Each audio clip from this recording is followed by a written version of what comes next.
am your physics Sarathi Madhumita Mukherjee. I promise a better scoring in your book. अभी चलो question number 3 देखते हैं. Question 3 आया था 2017 में, नंबर 3. मैंने ऐसे क्वेश्चन सिलेक्ट किया ताकि समझ में आ जाए धीरे धीरे. एंड एक चीज इधर भी देखोगे, एक क्वेश्चन जब आता है 2-3 कॉन्सेप्ट लगता है, इधर भी लगेगा. तो जितना प्रैक्टिस करोगे उतना पूरा फिजिक्स आपके अंदर आ जाएगा. एक चैप्टर ओके ये कर लिया ऐसा नहीं होता. ठीक है, ये देखो इसमें और भी मजा आएगा. When one end of the capillary tube is dipped in water, the weight of the water column, the height of the water column is h. The upward force of 105 dyne, 105 dyne. देखो dyne क्या है अभी ढूंढना पड़ेगा. Dyne due to surface tension is balanced due to weight of water column is balanced. Inner circumference of capillary tube is, T का value दे दिया, capital T मतलब सरफेस टेंशन के वैल्यू दे दिया 7 × 10⁻⁻² न्यूटन पर मीटर. फोर्स पर metre ठीक ही दिया. ए ऑप्शन दिया आपका 1.5 सेंटीमीटर, बी ऑप्शन दिया 2 सेंटीमीटर, सी ऑप्शन दिया 2.5 सेंटीमीटर एंड डी ऑप्शन दिया आपका 3 centimetre.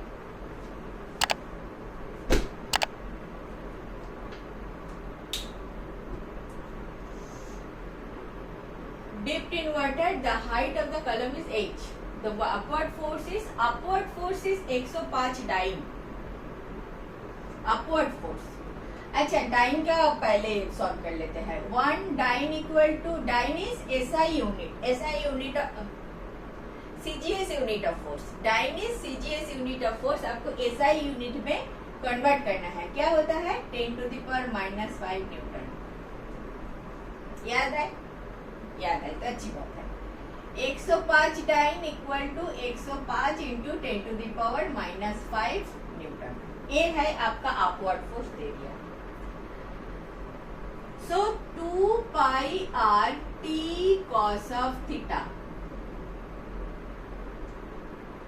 2πr t cos theta, this is your upward force. Upward force दे ही दिया. दिस इज योर 105 × 10⁻⁻5 दे दिया.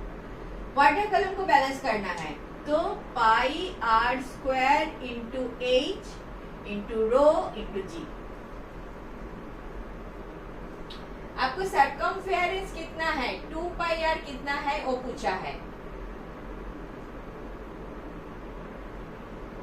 Capillary water height of water is h. Upward force is the time due to surface tension is balanced by weight of water column. The inner circumference of capillary tube is this. Inner circumference of capillary tube is, inner circumference ये वाला चीज तुमको पूछा है. तो ये वाला चीज पूछा है तो इसको क्या जरूरत है, ये वाला तो कुछ जरूरत है ही नहीं.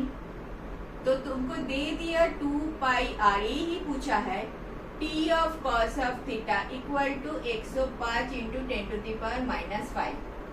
cos थीटा का वैल्यू वाटर है ना, when capillary deep in water, water है ना तो वाटर वेट कर देता है, गीला कर देता है ग्लास को. ठीक है, ये आप जानते हो. अगर गीला कर देता है ना, गीला कर देता है तो हम समझ जाते हैं ये जो मेनिस्कस बनने का था ये वाला एडहेसिव फोर्स इतना ज्यादा है कंपेयर टू कोहेसिव फोर्स कि ये पूरा ऐसा हो जाता है, 90 डिग्री हो जाता है. तो cos थीटा को हम इन दिस केस 1 पकड़ लेते हैं. cos theta equal to 1.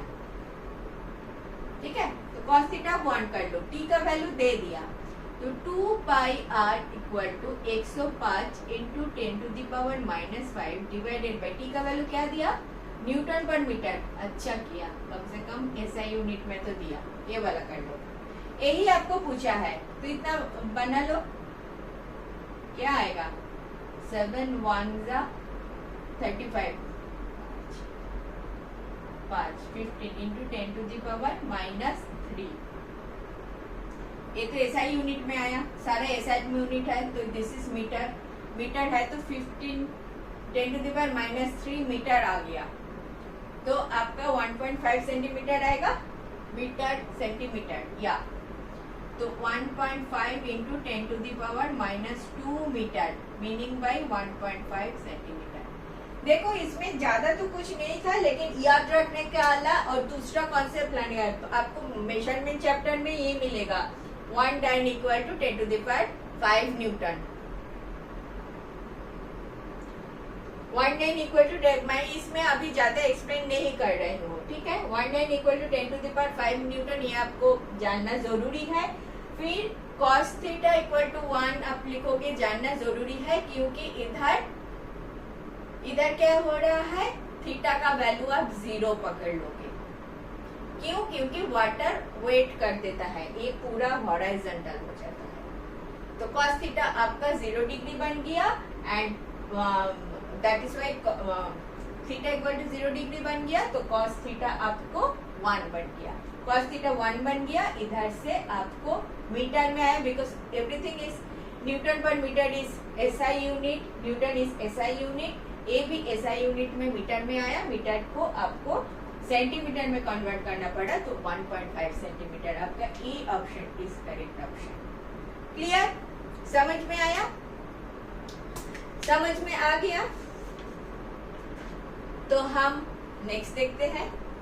Thank you for watching. Last 20 years of questions I have explained like this. If benefited, do watch.